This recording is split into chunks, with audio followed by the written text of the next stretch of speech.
2 prefeitos eleitos aqui na região têm sido alvo de questionamentos jurídicos nos últimos dias. Um deles, o cacique Marcos, ou Marquinhos, prefeito reempossado de Pesqueira, foi reempossado no último sábado, e que é acusado de participar de um esquema quando o prefeito ainda era o Bal de Mimoso, e o cacique é acusado, naquele momento, promover licitações fraudulentas, direcionadas, jogo de cartas marcadas, num esquema que teria relação com o processo eleitoral de 2020 e que teria rendido de desvios mais de 15 milhões de reais. Agora há pouco, o Ministério Público revelou que o cacique, ainda por cima, recebeu dinheiro na conta, quase 80 mil reais, e uma Hilux, orçada aí, hoje uma Hilux,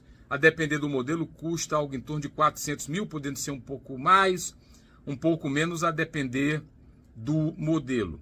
Isso tem motivado ao Ministério Público o pedido para que o cacique Marcos volte a ficar afastado da prefeitura, porque o Ministério Público entende que é um risco ele ficar com a chave da prefeitura na mão, e a Polícia Civil dá sequência às investigações. Ele ganhou na Justiça o direito de retornar a sua atividade como prefeito, respondendo pelas acusações. Ele é réu, ele é investigado, tá? E não ainda condenado. Ele já tinha sido inelegível na última eleição, aí por um processo lá de 2003, como liderança indígena, um incêndio em uma casa, ele se defendeu, disse que foi ameaçado e faz uma defesa sobre isso. Essa decisão de 2003 ela é mais questionável, porque tem relação com o marco temporal da inelegibilidade. E ele acabou por um crime em 2003, não podendo concorrer em 2020. Depois, Baldi Mimoso foi eleito, fez um governo muito ruim, né, em linhas gerais, é porque o cacique tem um poderio político importante. E, em sua defesa, o cacique tem usado a argumentação sobre essas investigações da Polícia Civil, tem usado a argumentação de que é um perseguido político, que é uma perseguição à causa indígena. E falando isso em relação ao Ministério Público e também ao próprio Poder Judiciário, que já deu algumas decisões desfavoráveis a ele, e à Polícia Civil em sua investigação. Ora, vamos separar o que é o joio do trigo e separar os fatos. Acho que a gente não cai mais, ou a sociedade não cai mais nessa história, né?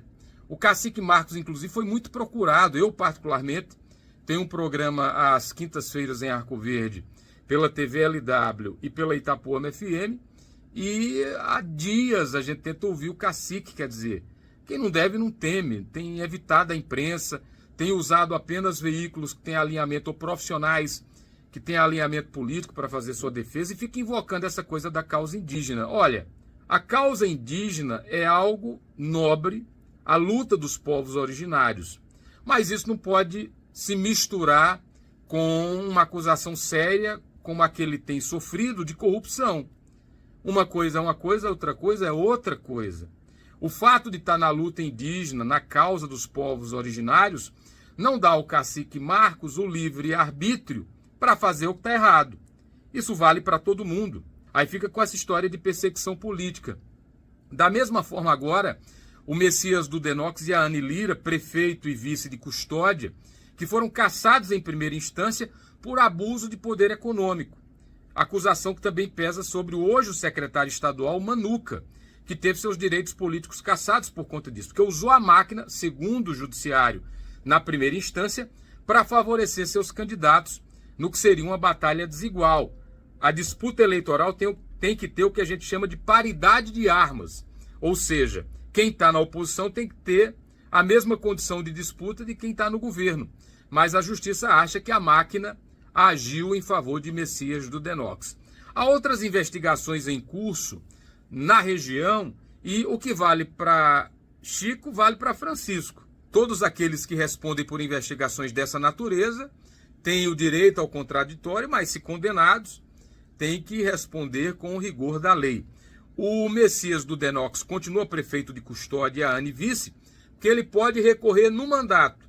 E aí essa novela se arrasta um pouco mais. Há de se ver qual vai ser o entendimento do Tribunal Regional Eleitoral e também do TSE se a questão chegar à Corte Maior do país. Mas isso não tem só denúncia da oposição, tem parecer de Ministério Público e tem a decisão convicta do Judiciário na primeira instância, que pode ser alterada. A gente já viu decisões muito sólidas na primeira instância serem totalmente alteradas numa instância superior. Isso é uma coisa, o direito ao contraditório, é o direito à defesa. Agora, querer falar em perseguição política, quando você tem Ministério Público, Judiciário envolvidos nessa questão, é forçar a barra um pouco demais, né? Aliás, os líderes políticos que usam desse argumento de que são perseguidos politicamente quando são alvo de uma decisão na justiça, deveriam ter a compreensão de que o povo não cai mais nessa história, nessa argumentação. A impressão que passam Marquinhos e Messias do Denox quando fazem esse tipo de argumentação é de que eles esperam que com esse vitimismo conseguirão comover plenamente a opinião pública que tem acompanhado esses casos. E na minha modesta opinião, esse tipo de desculpa, de vitimismo, de coitadinhos, de perseguição política, com condenações robustas e consistentes, ou acusações robustas e consistentes, para mim, não colam mais de jeito nenhum.